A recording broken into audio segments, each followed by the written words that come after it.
মুখার্জি। আমি একজন trans main. By profession আমি একজন অ্যাডভোকেট। ক্যালকাটা হাইকোর্ট প্র্যাকটিস করি অ্যান্ড কারেকশনাল হোমসগুলোতে কাজ করি ট্রান্সজেন্ডার্সদের জন্য, ট্রান্স পারসনসদের জন্য। And Barasat transgender kinder development অর্গানাইজেশনের আমি প্রেসিডেন্ট। আমরা বারাসাতের বুকে একটা সিবিও রান করি, যেখানে আমরা ট্রান্সজেন্ডার্সদের নিয়ে কাজ করি।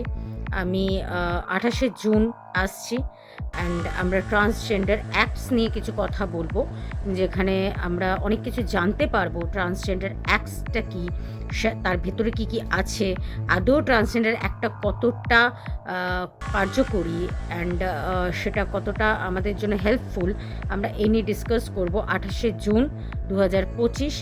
সবাই থাকবেন, আমিও থাকছি। Thank you so much.